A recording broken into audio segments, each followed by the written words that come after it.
Hello, and welcome back to Storytime with Eric Zimmer. Where we last left off in The Witches, we met the Grand High Witch and learned her new way of getting rid of children in England by turning them all into mouse with a secret formula. I have a feeling that they're now going to test this formula. I got a bad feeling about this. I just want to see what happens now. Are you ready? Alright. Let's begin.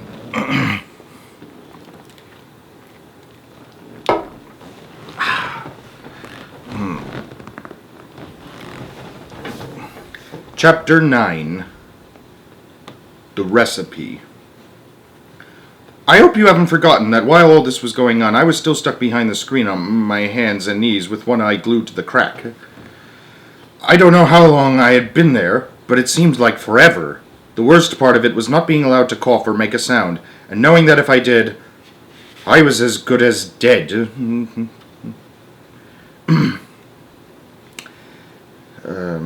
And all the way through I was living in constant terror that one of the witches in the back row was going to get a whiff of my presence through those special nose holes of hers. We don't want that to happen, do we? Of course not.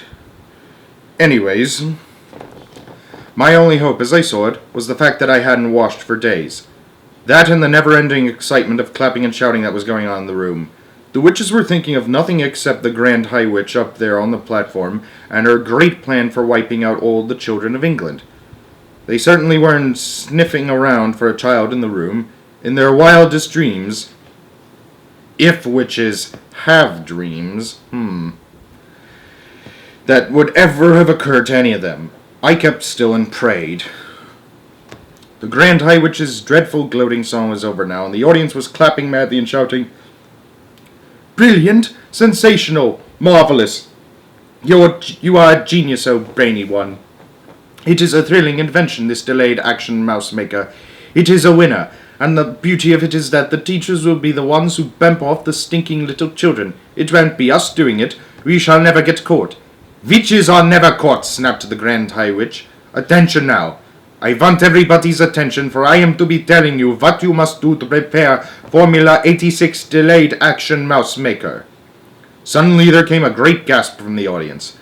This was followed by a hubbub of shrieking and yelling, and I saw many of the witches leaping to their feet and pointing at the platform and crying out, "Mice!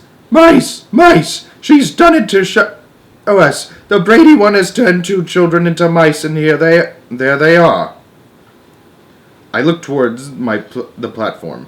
The mice were there, all right, 2 of them, running around near the Grand High Witch's skirts.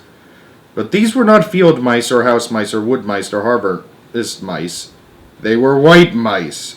I recognized them immediately as being my own little William and Mary.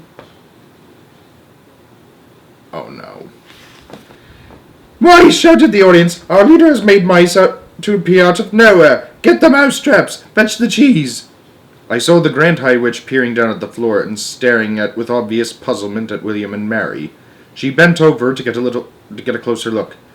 Then she straightened up and shouted, "Try it!" The audience became silent and sat down. "These mice are nothing to do with me," she shouted. "These mice are pet mice. These mice are quite obviously belonging to some repentant little child in the hotel. A boy it will be for a certainty, because girls are not keeping pet mice." "Don't be so sure." "A boy!" cried the witches. "A filthy, smelly little boy. We'll swipe him. We'll sizzle him. We'll have his stripes for breakfast." "Silence!" shouted the Grand High Witch, raising her hands. "You know perfectly well you must do nothing to draw attention to yourselves while you are living in the hotel. Let us by all means get rid of this evil-smelling little squirt. But we must do it as quietly as possible, for are we not all of us the most respectable ladies of the Royal Society for the Prevention of Cruelty to Children?" "What do you suggest then, O Brady one?" they cry out. How shall we dispose of this small pile of filth?" They're talking about me, I thought. These females are actually talking about how to kill me. I began to sweat.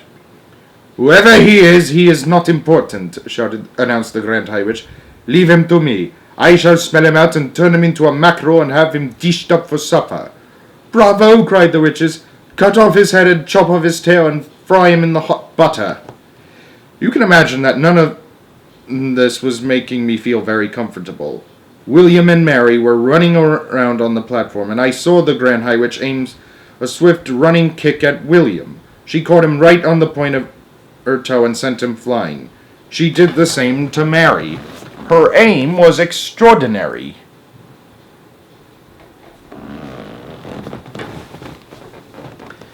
She would have made a great football player. Both mice crashed against the wall, and for a few moments they lay stunned.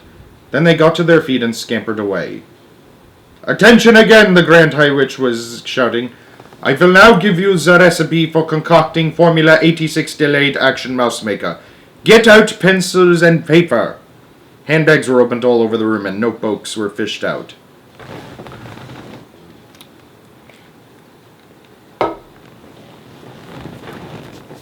Handbags were opened all over the room and oh wait, I said that alright. Give us the recipe, oh brainy one, cried the audience impatiently. Tell us the secret. First, said the Grand High Witch, I had to find something that would cause the children to become very small very quickly. And what was that? Cried the audience. That part was simple, said the Grand High Witch. All you have to do if you are wishing to make a child very small is to look at him through the wrong end of a telescope. She's a wonder, cried the audience. Who else would have thought of a thing like that?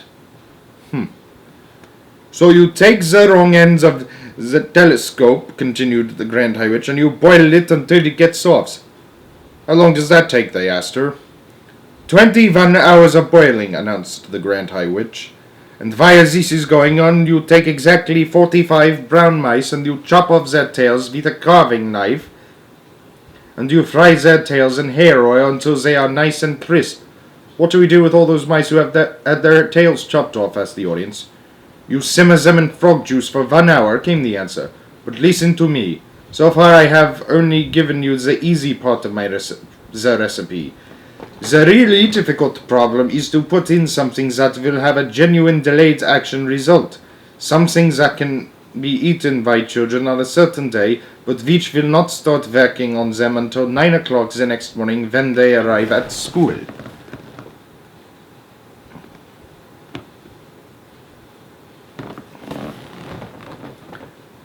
What did you come up with, oh brainy one? They called out. Tell us the great secret. The secret, announced the Grand High Witch triumphantly, is an alarm clock. An alarm clock, they cried. It's a stroke of genius. Of course it is, said the Grand High Witch. You can set a 24-hour alarm clock today, and at exactly 9 o'clock tomorrow it will go off. But we will need 5 million alarm clocks, cried the audience. We will need one for each child. Idiots! Shouted the Grand High Witch. If you are wanting a steak, you do not cook the whole cow. It is the same with alarm clocks. 1 clock will make enough for 1,000 children. Here's what you do. You set your alarm clock to go off at 9 o'clock tomorrow morning. Then you roast it in the oven until it is crisp and tender. Are you writing this down? We are, your grandness. We are, they cried. Next, said the Grand High Witch, you take your boiled telescope and your fried mouse tails and your cooked mice and your roasted alarm clock, and all together you put them into the mixer. Then you mix them at full speed. This will give you a nice thick paste. While the mixture is mixing, you must add to it the yolk of 1 Gruntle's egg. A Gruntle's egg, cried the audience. We shall do that. Underneath all the clamor that was going on, I heard one witch in the back row saying to her neighbor, I'm getting a bit too old to go birds nesting. Those ruddy Gruntles always nest very high up.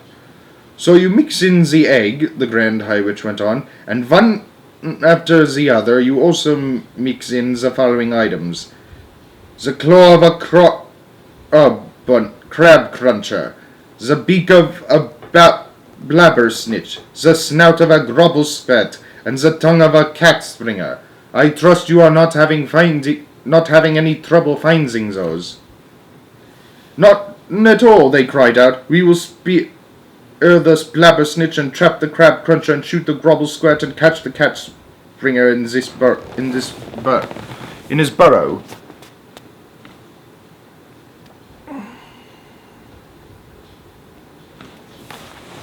Excellent, said the Grand High Witch.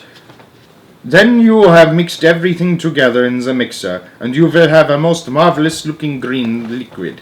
Put one drop, just one titchy droplet of this liquid into a chocolate or a sweet, and at 9 o'clock the next morning the child who ate it will turn into a mouse in 26 seconds. But one word of warning, never increase the dose, never put more than one drop into each sweet of chocolate, and never give more than one sweet or chocolate to each child. An overdose of delayed action mouse maker will mess up the timing of the alarm clock and cause the child to turn into a mouse too early. A large overdose might even have an instant effect, and you wouldn't want that, would you? You wouldn't want the children turning into mice right there in your sweet shops. That would give the game away. So be very careful. Do not overdose.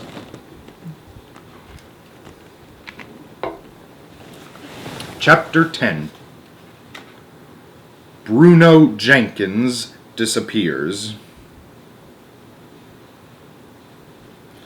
The Grand High Witch was starting to talk again. I am now going to prove to you, she said, that this recipe is working to perfection. You understand, of course, that you can set the alarm clock to go off at any time you like. It does not have to be 9 o'clock. So yesterday I am personally preparing a small quantity of the magic formula in order to give you a public demonstration. But I am making one small change in the recipe.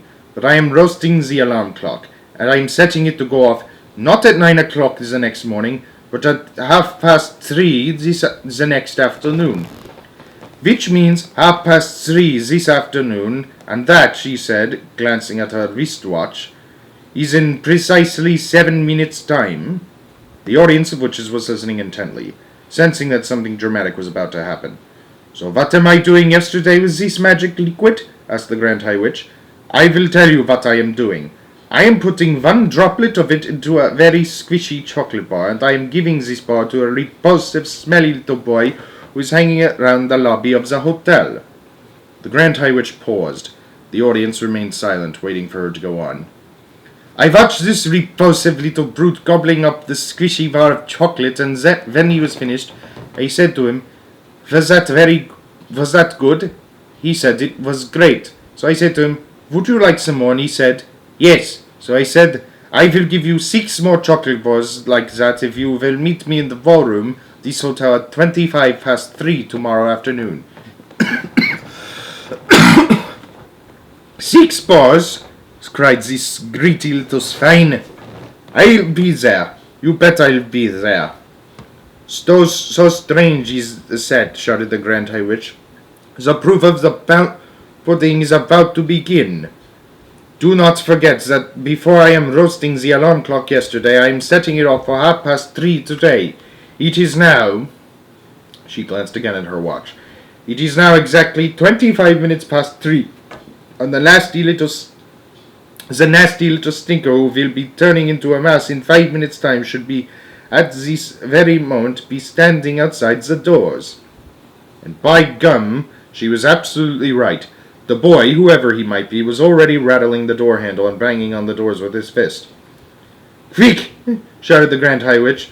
Put on your wigs! Put on your gloves! Put on your shoes! There was a great rustle and bustle of putting on wigs and gloves and shoes, and I saw the Grand High Witch herself reach for her face mask and put it on over that revolting face of hers. It was astonishing how the mask transformed her. All of a sudden, she became once again a rather pretty young lady. Let me in, came the boy's voice from behind the doors. Where are those chocolate bars you promised me? I'm here to collect. Dish them out. He is not only smelly, but he is also greedy, said the Grand High Witch. Remove the chains from the doors and let him come in. The extraordinary thing about the mask was that its lips moved quite naturally when she spoke. You really couldn't see it was a mask at all. One of the witches leapt to her feet and unfastened the chains. She opened the two huge doors. Then I heard her saying, "Why, hello, little man. How lovely to see you. You have come for your chocolate bars, have you not? They are all ready for you. Do come in." A small boy wearing a white t-shirt and grey shorts and gym shoes entered the room. I recognized him at once. He was called Bruno Jenkins, and he was staying in the hotel with his parents. I didn't care for him. He was one of those boys who is always eating something whenever you meet him. Meet him in the hotel lobby, and he is stuffing sponge cake into his mouth. Pass him in the corridor, and he is fishing potato crisps out of a bag by the fistful. Catch sight of him in the hotel garden, and he is wolfing a dairy milk bar and has 2 more sticking out of his trouser pocket. What's more, Bruno never stopped boasting about how his father made more money than my father and that they owned 3 cars. But worse than that, yesterday morning I had found him kneeling on the flagstones of the hotel terrace with a magnifying glass in his hand. There was a column of ants marching across one of the flagstones, and Bruno Jenkins was focusing the sun through his magnifying glass and roasting the ants one by one. "I like watching them burn," he said. "That's horrible," I cried. "Stop doing it." "Let's see you stop me," he said. At that point I pushed him with all my might, and he crashed sideways onto the flagstones. His magnifying glass had splintered into many pieces, and he leapt up shrieking, "My father is going to get you for this." Then he had run off, presumably to find his wealthy dad. That was the last time I had seen Bruno Jenkins until now. I doubt very much that he was about to be turned into a mouse, although I must confess that I was secretly hoping it would happen. Either way, I didn't envy him being up there in front of all those witches.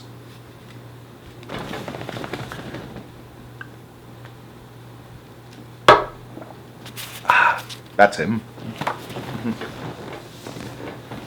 "Darling boy," cooed the Grand High Witch from up on the platform, "I have your chocolates all ready for you.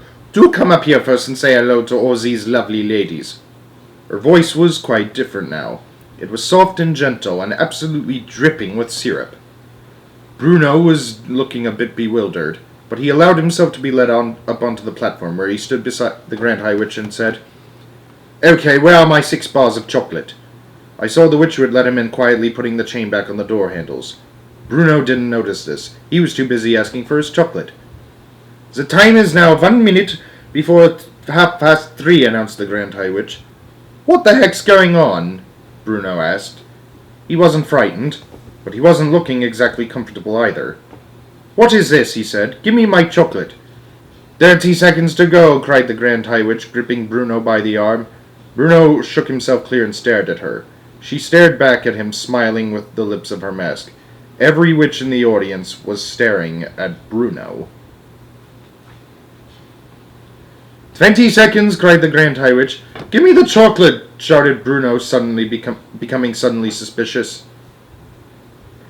"Give me the chocolate and let me out of here." 15 seconds, cried the Grand High Witch. "Will one of you crazy punks kindly tell me what all this is about?" shouted Bruno. 10 seconds, cried the Grand High Witch. 9, 8, 7, 6, 5, 4, 3, 2, 1, 0. We have ignition. I could have sworn I had heard an alarm clock ringing. I saw Bruno jump. He jumped as though someone had stuck a hat pin deep into his bottom, and he yelled, "Ow!"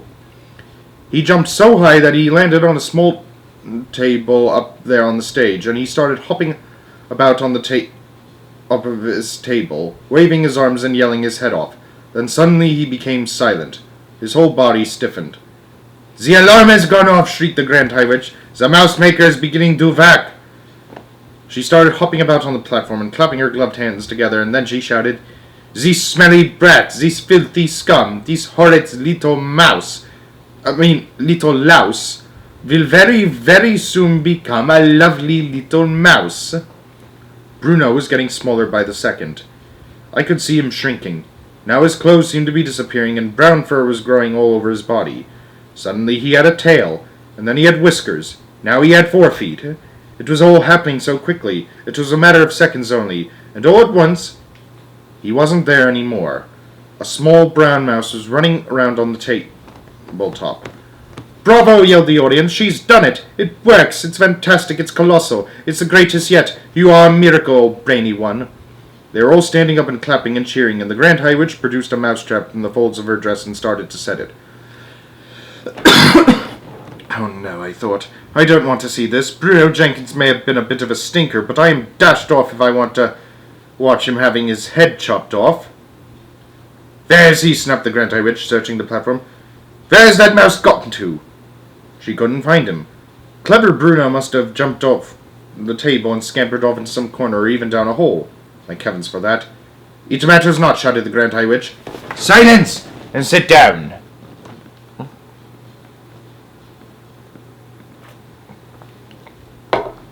What a transformation.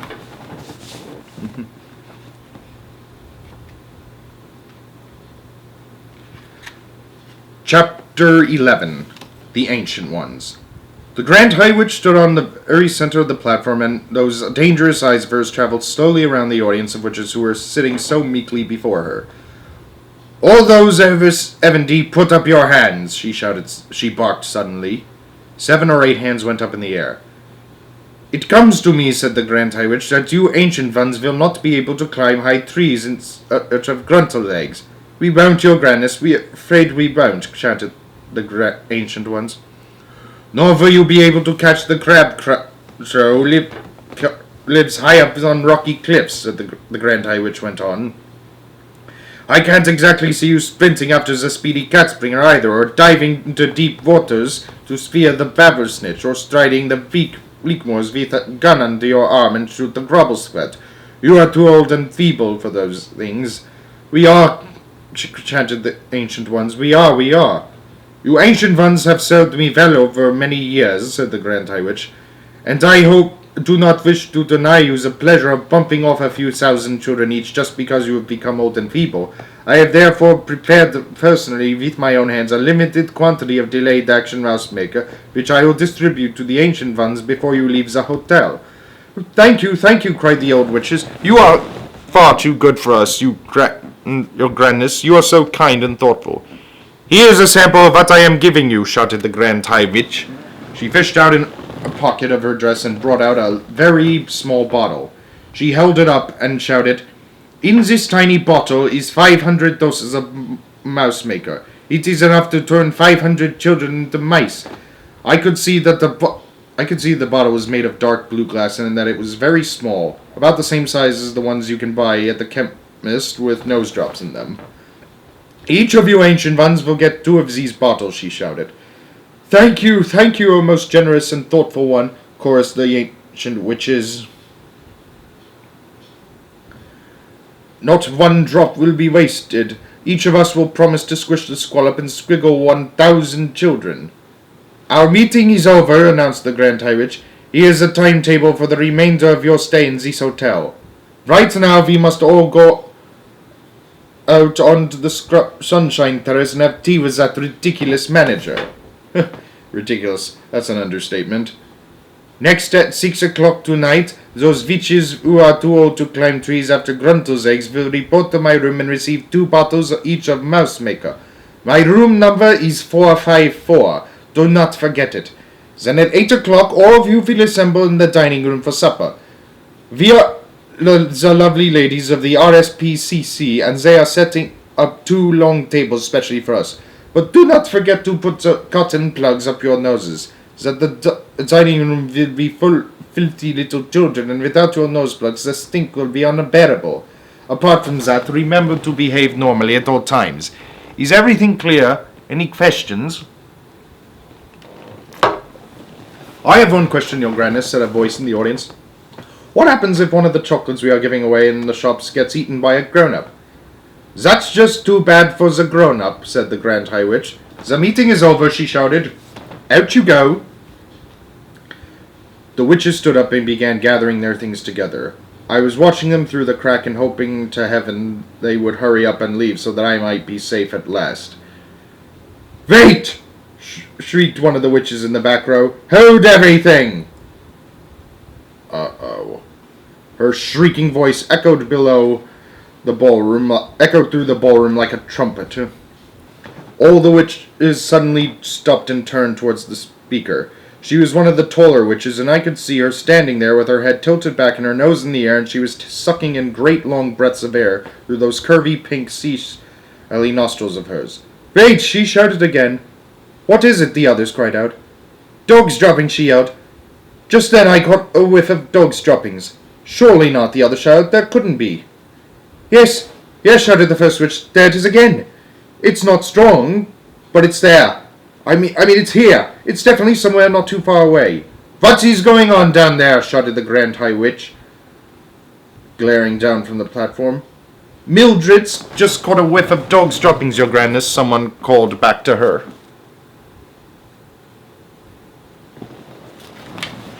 "What rubbish is this?" shouted the Grand High Witch.